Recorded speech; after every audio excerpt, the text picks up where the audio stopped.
let's talk about over at NBC Sports on Wednesday, the full NBA power rankings came out. Let's talk about our top five, Corey. Let's talk about the top 5 teams in the NBA. And at number 5, everybody's darling, the Phoenix Suns, man. It's just fun to watch them right now. Yeah, it's fun. We'll see how long we can watch them. I think they have, obviously, Chris Paul has been very consistent for them. And I love his game. He's getting other people involved. He looks great. Devin Booker is playing at a high level. Sure. I love Michael Bridges as well. He's been really good for them. And DeAndre Ayton, to me, is almost like he's almost like a young golden retriever pup, who's had with a really big paws, and he's kind of figuring out his body. When you watch him play, he's so talented. So talented. I watch him play. I'm like, DeAndre Ayton, man, if I just had your skill set. And you can see these flashes where it comes together for him.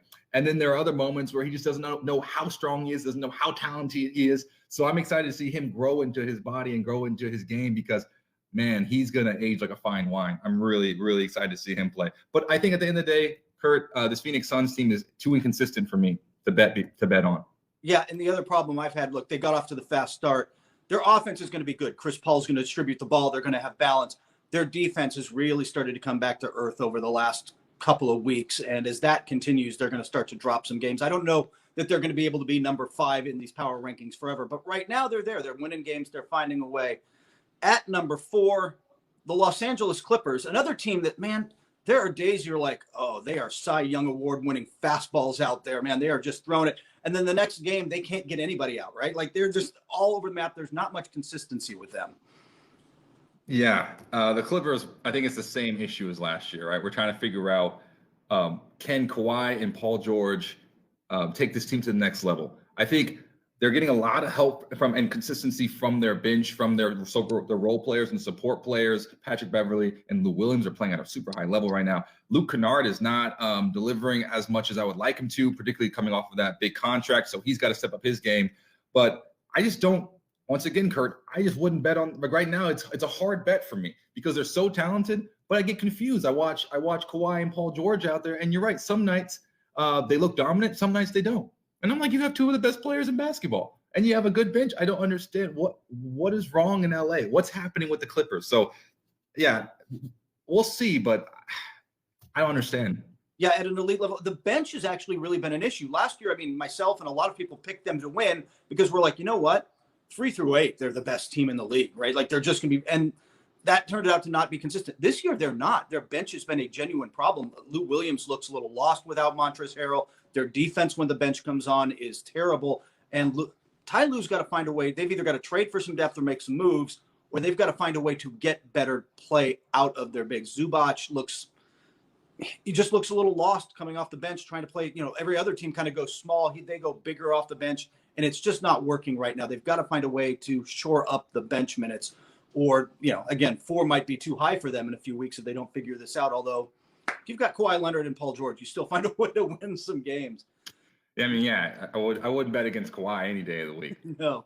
Number 3, the Boston Celtics, before they just got crushed by COVID, they'd won 6 of 7. They were starting to put it together. And whenever they get back from this, they should have their point guard back.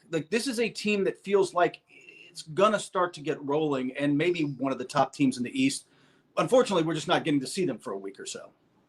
Once again, I've said it before, Kurt, I'll say it again.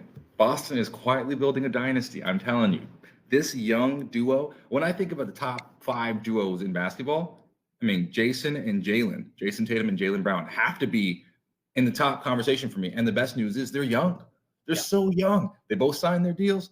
They both have this little window here where they have 2 to 5 years to figure it out, right? And in my mind, I think that's an incredible opportunity for Boston because they already got to the Eastern Conference Finals last year. It's not like they're trying to figure it out like the Suns are or trying to, get into this game. They're already there. So, and they're both playing at such a high level and they have great bench players, great support role. I mean, look, for me, I love Boston. But it's a really short window, and they have to capitalize, or else we'll see a similar situation to what we saw in Oklahoma City when they had 3 MVP players playing together, but they couldn't do anything, or what we saw even with LA right now. We just talked about the Clippers.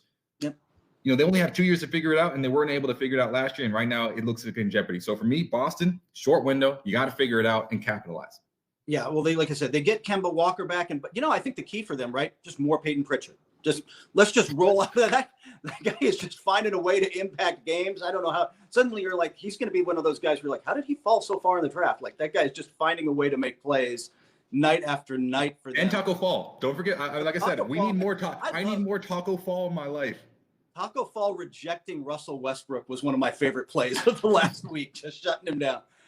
Number 2.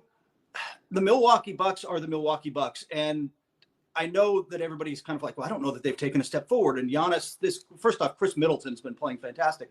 Yeah, they have the best net rating in the league, man. They have played really good basketball quietly again. They don't get really judged till the playoffs, right? That's the ultimate thing with them. We can rank them wherever you want. Their season will be met. We'll decide how good their season was when the playoffs are over. Yeah, this is one of those scenarios where, obviously you just got to take care of business in the regular season.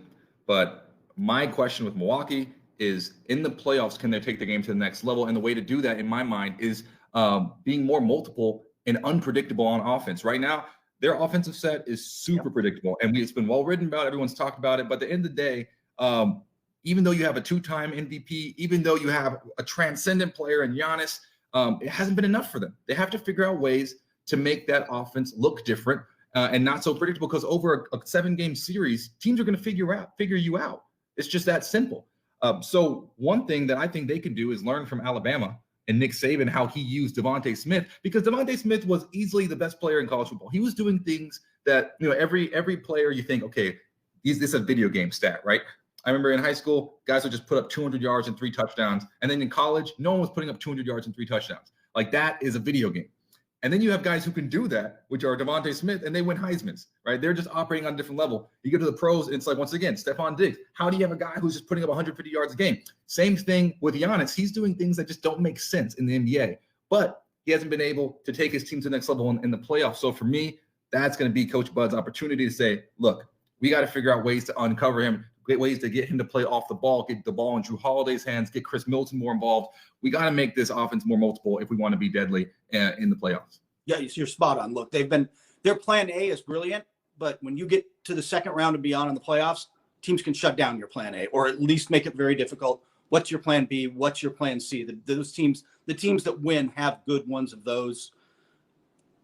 We just haven't seen it from the Bucks. We have seen it from the number 1 team on the list, the number 1 team in our power rankings this week, the Los Angeles Lakers. They have looked phenomenal. They are playing the best basketball, I think, in the league. But also, I'm not sure we've even seen their best play yet, Corey. Like, I don't know that, they beat you with a good quarter here. They put together a good half. I don't know, they're rolling out Taylor Horton Tucker and he's dropping 17 on the Bulls. But they haven't said, all right, you know what?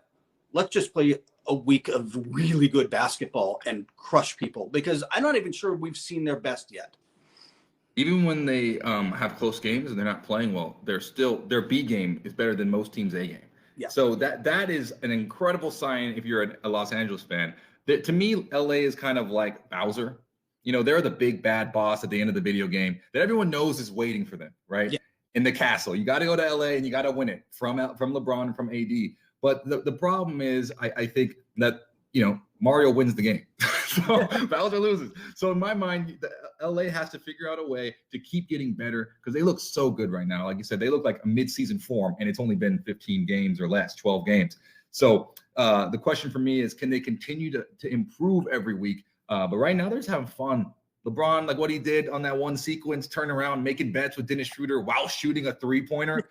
Like that is a whole other level of the game, and they're having fun. It looks like the Lakers Showtime era. Must have been what it was like watching Magic Johnson. And the funny thing about it, Kurt, is that no one's in the stands. Like, there's like no one there to watch him and AD do what they're doing. That's a tragedy to me. It's a tragedy. It is, but you know what? I think we saw it in the bubble, and we're seeing it now with this team. The Lakers are a mentally tough team behind LeBron. Like, they can handle this. They can handle everything you throw at them.